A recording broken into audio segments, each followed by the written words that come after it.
تو حضرت جعفر طیار نے نجاشی کے بادشاہ میں وہی باتیں کی جو ہم محفل میلاد میں کرتے ہیں، وہی جملے، وہی میلاد کا وہی سارا پس منظر۔ حضرت جعفر طیار بول پڑے، فرمانے لگے نجاشی ہم تو بیٹیاں زندہ دفن کر دیتے تھے۔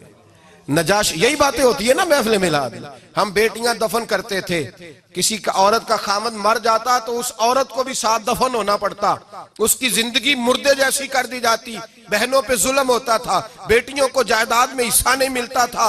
اے نجاشی ہمارے ہاں غریب پسا کرتا تھا، یتیم پسا کرتا تھا، مجبوریاں تھیں، پریشانیاں تھیں، دکھ ہی دکھ، آزمائشیں ہی آزمائشیں۔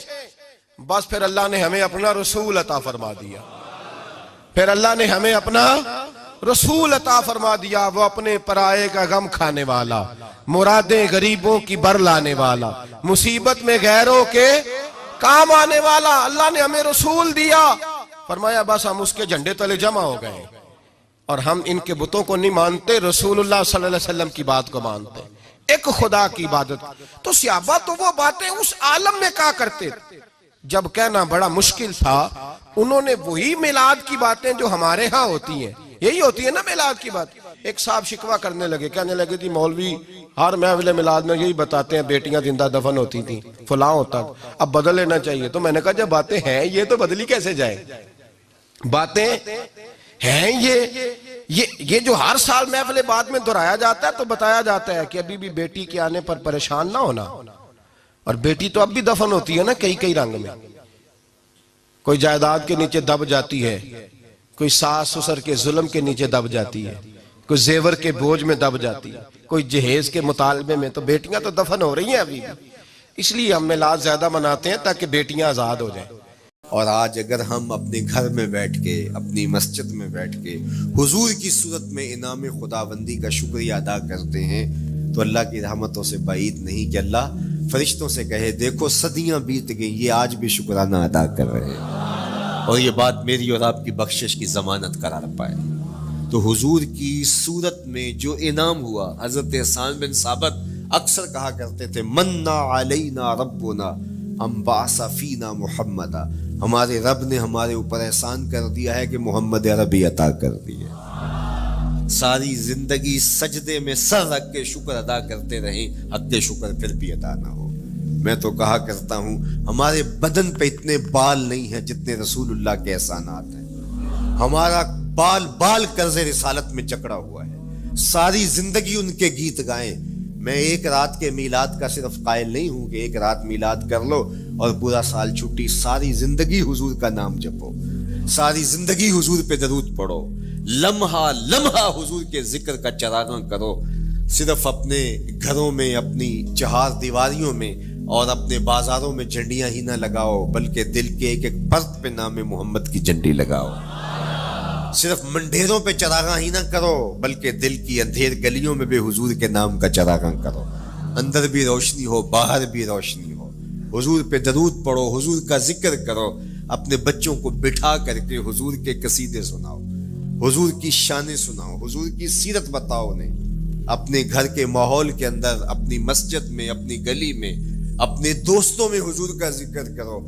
دوستوں آپس میں بیٹھو تو کہو یار اللہ کا کتنا کرم ہو گیا کہ اللہ نے ہمیں حضور عطا کر دیا۔ دوستوں میں بیٹھے جب یوں بات کرو گے تو اللہ کی رحمتیں کس قدر تمہارے اوپر برسے گی۔ اپنی عقیدتوں کا اظہار کرو، وہاں کمیت نہیں دیکھی جاتی، وہاں کیفیت دیکھی جاتی ہے، وہاں مقدار نہیں دیکھی جاتی، وہاں معیار دیکھا جاتا ہے۔ وہ چہرہ اور چہرے کا دل نہیں دیکھتے، وہ بندے کا دل دیکھتے ہیں، وہ دیکھتے ہیں کون کس خلوص کے ساتھ محبت لے کر کے آیا ہے۔ اور جس کی آنکھوں نے جمال محمد عربی دیکھا ہے وہ اپنے مقدر پہ ناز کیوں نہ کرے۔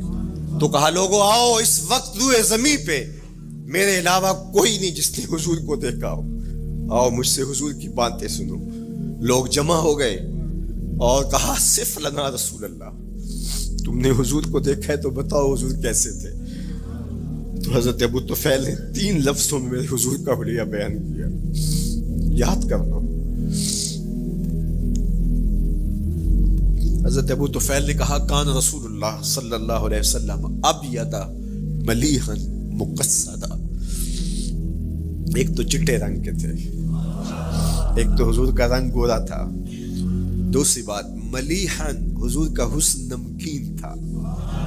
اور تیسرا مقصدہ، حضور متوازن تھے، نہ قد لمبا نہ قد پست، سوا صدر والبطن، سینہ اور پیٹ برابر، لیسا بالطویل الممغط ولا بالکثیر المتردد، نہ پست کے عجیب دکھائی دیں نہ اتنے لمبے کے عجیب لگے، بلکہ درمیانہ قد. لیکن اذا جامع القوم غامرہم، سن لو حضور کا قد تو درمیانہ تھا، لیکن جب لوگوں کے درمیان چلتے حضور کے کندھے لوگوں کے سروں سے اونچے دکھائی دیتے.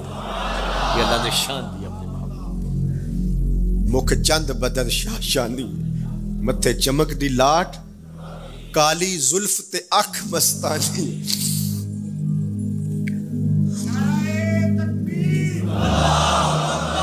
کالی زلف تے اکھ مستانی ہے، مخمور رکھی ہن مد بھری.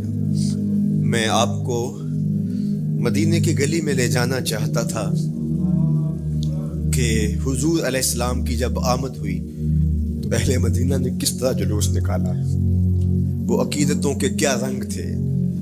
لیکن وقت سمٹ گیا. لیکن اتنا سن لو کہ جب حضور تشریف لائے تو جنوبی سمت سے حضور آئے تھے. جب انہوں نے دیکھا نا تو اچانک وداع کے پہاڑوں کی اوٹ سے حضور دکھائی دیے. تو سیاہ پہاڑ ہیں تو ان سے جب حضور کا چمکتا ہوا چہرہ دکھا نا تو بے ساختہ انہوں نے کہا طلع البدر علینا، وہ دیکھو چاند چڑھ گیا ہے. طلع البدر علینا، وہ دیکھو چاند چڑھ گیا. یہ شاعری خود بخود ہوتی ہے، خود بخود ترتیب. ایک ہوتی ہے آورد، ایک ہوتی ہے آمد. یہ آمد ہے. طلع البدر، وہ دیکھو چاند چڑھ گیا. من ثنیات الوداع وجب الشکر علینا. مورخ اسلام فی جالندری نقشہ کہتے ہیں جنوبی سمت سے اٹھا ایک نوری غبار آخر. جنوبی سمت سے اٹھا ایک نوری غبار آخر، سواد شہر میں داخل ہوا ناکا سوار آخر. زباں پر اشرق البدر علینا کی صدائیں تھیں، دلوں میں ما دعا للہ دائی کی دعائیں تھیں. نبوت کی سواری جس طرف سے ہو کے جاتی تھی، درود و نعت کے نغمات کی آواز آتی تھی. کہیں معصوم ننھی بچیاں تھیں دف بجاتی تھی، رسول پاک کی جانب اشارے کر کے گاتی تھی. اور کہتی کیا تھی؟ ہم ہیں بچیاں نجار کے عالی گھرانے کی، خوشی ہے آمنہ کے لال کے تشریف لانا. خوشی ہے آمنہ کے لال کے. عجیب رنگ بکھرے ہوئے تھے. حضور نے جب بچیوں کو دیکھا تو فرمایا تم مجھ سے محبت کرتی ہو؟ انہوں نے کہا ہم دل و جان سے آپ سے پیار کرتی ہیں. تو حضور نے فرمایا واللہ انا احبکنا، اللہ کی قسم میں بھی تم سے پیار کرتا ہوں، میں بھی تم سے پیار کرتا ہوں. لوگ گھروں کو سجائے بیٹھے، ہلم الینا یا رسول اللہ الی العدد والعدۃ والمنع. حضور آ جاؤ نا، آ جاؤ، ہمارے پاس اسلحے بھی ہیں، کسی نے حملہ کیا توڑ کے رکھ دیں گے. ہمارے بڑے بڑے گھر ہیں، مہمان آئے سنبھال لیں گے. رک جاؤ نا ہمارے گھر. اب اتنے چاہنے والے ہوں تو کس کو پذیرائی دیں. حضور اونٹنی کی مہار گردن پہ ڈالتے تو مت خلو سبیلہا ناقتی معمورۃ من اللہ، اس کی راہیں چھوڑ دو، یہ اللہ کے حکم کی پابند ہے. کہتے ہیں لوگوں نے اونٹنی کو چارہ دکھانا شروع کر دیا کہ چلو اونٹنی بیٹھ جائے. اللہ اکبر. پانی ہڑا نو لوڑ کی راہ براندی، پہنچے آپ دریار سرکار یارا. یار جب محبت پیدا ہوتی ہے یار منانے کے ڈھنگ بھی سیکھ لیے جاتے ہیں. محبت بتا دیتی ہے محبوب کو کیسے منانا ہے. لیکن حضور فرماتے خلو سبیلہا ناقتی معمور، راہیں چھوڑ دو، میری اونٹنی اللہ کے حکم کی پابند ہے. یہ سبز چاروں کے لالچ میں آنے والی نہیں ہے، چھوڑو اس کا راستہ. اللہ اکبر. جب بنو نجار کے محلے سے حضور گزرے، یہی بچیوں نے طلع البدر علینا پڑھا تھا، اور یہی محلہ حضور کے ننیال کا محلہ تھا. انہوں نے جو لفظ کہے امام صالحی نے، اللہ ان کی قبر پہ کروڑوں رحمتیں نازل کر. سبل الہدیٰ والرشاد میں نے کئی مرتبہ یہ مقام پڑھا ہے. باب الہجرہ مسلم شریف باقی کتب حدیث میں بھی ہے. لیکن امام صالحی نے بہت ساری حدیث جمع کی ہیں، اور انہوں نے یہاں جو منظر بیان کیا ہے، انہوں نے جو لفظ کہے نا، جب حضور آئے بنو نجار کے محلے سے گزرنے لگے تو ذرا لفظوں کی چاشنی دیکھیے، ان لفظوں سے ٹپکتے شہد کو دیکھیے. تو انہوں نے آگے بڑھ کے حضور کو دعوت دی، اور لفظ کیا کہے؟ حلم الی اخوالک یا رسول اللہ الی العدد والعدۃ والمن. حضور ادھر تو رک جاؤ، یہ تو آپ کے ماموں کے گھر ہیں، یہ تو آپ کے ننیال کا محلہ ہے. لیکن حضور نے فرمایا کہ بس میری راہیں چھوڑ دو، پھر اونٹنی جا کے کہاں بیٹھی, نیویاں دا پرونا ہے میرا نبی, کوٹھیاں تے چڑھے ویکھدے رہ گئے. سہل اور سہیل دو یتیم بچے تھے اور ان کی خالی جگہ پڑی تھی, جا کے اونٹنی وہاں بیٹھ گئی. اٹھایا گیا پھر بیٹھ گئی. قریب ترین مکان حضرت ابو ایوب انصاری کا تھا. دوڑے آئے, سامان اتارنے لگے, کہا حضور اونٹنی کو اب نہ اٹھاؤ, اب تو میرے بخت جاگ پڑے. پھر ان کی کیفیت کیا تھی؟ امروز شاہ شاہاں مہمان شو دستو مارا. روز شاہ شاہاں مہمان شو دستو مارا, جبریل با ملائک درباں شو دستو مارا. وہ کہتے ہیں آج شاہوں کا شاہ میرے گھر کا پرونا بن گیا ہے. یہ ابو ایوب انصاری کے جذبات ہیں. آج شاہوں کا شاہ, آج خسرو حسینہ ماہ نازنینہ, آج امام الانبیاء میرے گھر کا پرونا بنا ہے. کہاں میں کہاں نکتے گل, باد صبا تیری مہربانی. کبھی اونٹنی کے پاؤں چوم رہے ہیں, تیرے بخت کے تو میرے گھر تک لے آئی. تو کہا امروز شاہ شاہاں مہمان شو دستو مارا, آج شاہوں کا شاہ میرے گھر کا مہمان ہے. پھر آگے کیا کہتے ہیں؟ جبریل با ملائک درباں شو دستو مارا. لوگوں جبریل کو دیکھو, آج میرے گھر کا پہرا دے رہا ہے, آج میرے گھر کا چوکی دار بنا ہوا ہے, کیونکہ میرے گھر میں حضور ٹھہرے ہوئے ہیں. تو کیا حضور کی آمد کا جلوس تھا یار.